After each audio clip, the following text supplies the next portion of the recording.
The Ventriloquist Dummy is a bizarre fable of fame gone wrong. Directed by Richard Donner, written by Frank Darabont, and shot by Tim Surstadt. Based on a story from Tales from the Crypt number 28. The combined talents of a great director, a great writer, and 2 great actors gives us one of the strangest climaxes of the series.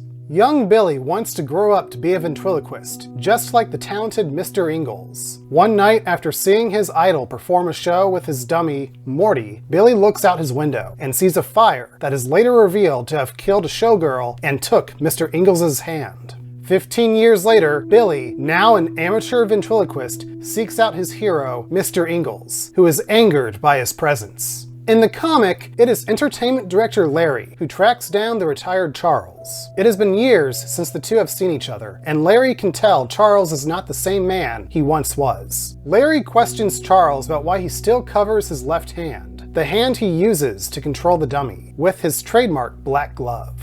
Charles claims it's out of habit. Mr. Ingalls wears a black cover over his hand in the show to hide damage done by the fire. Larry and Billy spot Morty's case, but are yelled at not to touch it. Larry offers Charles a high-paying job opportunity, a potential big comeback. Charles angrily refuses. Mr. Ingalls is losing patience with Billy, who wants the voice-throwing icon to be there at his very first show to give him a critique afterwards. Like in the comic, Ingalls turns down the offer. Billy pours his heart out at his hero, who now says he'll think about it. Ever since I saw you that night, you've been my idol.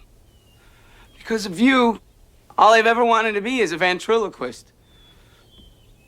I gotta know if I've got what it takes. As Larry drives home, he remembers the heyday of Charles and his lifelike dummy, Morty. Charles would always refer to Morty as if it were a real person, and would always have his left hand covered with that black glove whenever he wasn't manipulating Morty.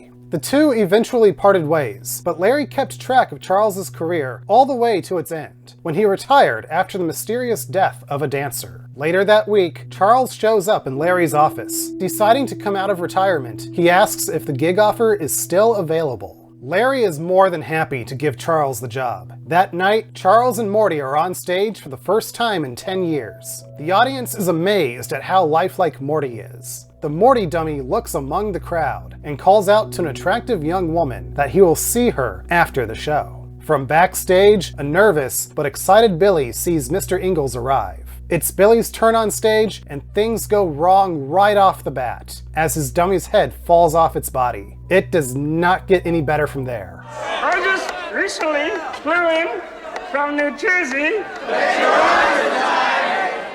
and my eyes are afraid.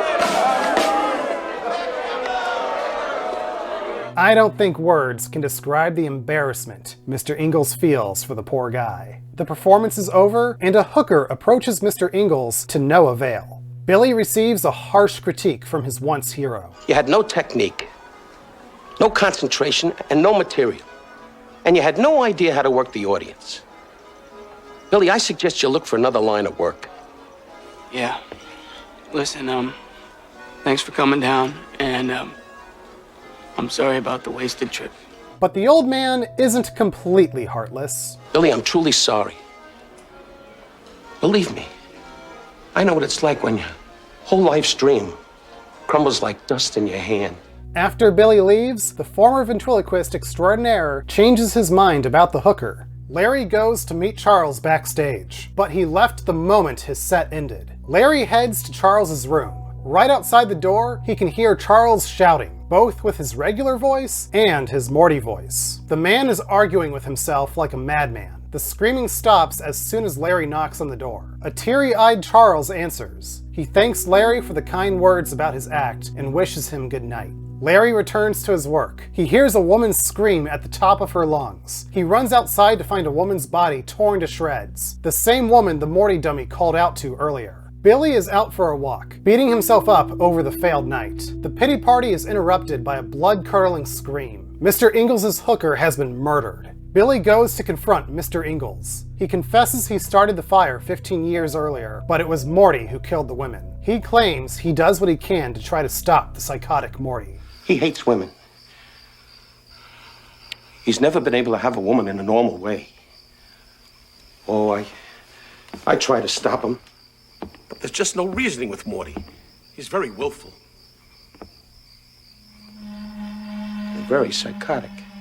Larry bursts into Charles's room and finds the open dummy case. It houses a dummy's body, but no head. Larry hears the chef shout from the kitchen. The chef claims Charles stole his cleaver. Larry looks around for Charles until he hears his voice behind some bushes. But it's not just Charles he hears. Larry also notices Morty's voice overlapping with Charles. Billy needs to convince Mr. Ingalls that Morty is just a dummy. He takes out Morty's case and is also surprised by the headless wooden body.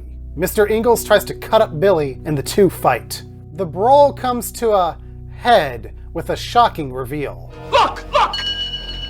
Look at him! That's right, a mask. Morty's like me. He's real. He's flesh and blood.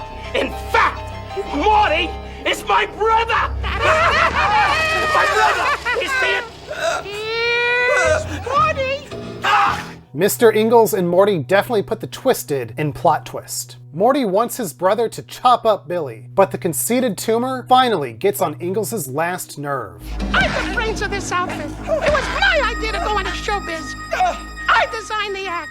I wrote all the material. I wrote his ad-libs. He's just a straight man. I'm the funny one. It's Morty who gets the chop. Splitting up the act! But the little guy doesn't suffer from any kind of separation anxiety. Finally free, he bites out his brother's throat, killing him.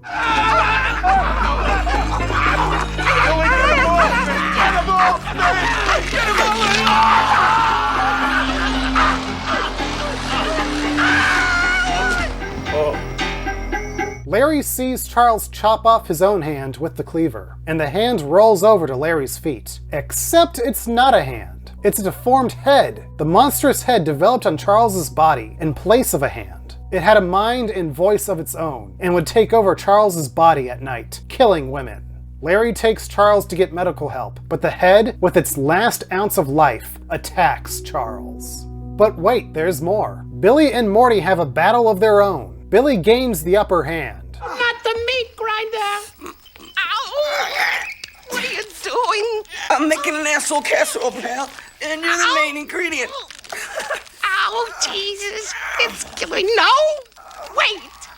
We can make a deal. Knowing he has no way out, Morty makes a deal for his life, becoming the talent in Billy's new ventriloquist act. But poor Billy gets more than he bargained for. What are you doing? Renegotiating our deal, partner.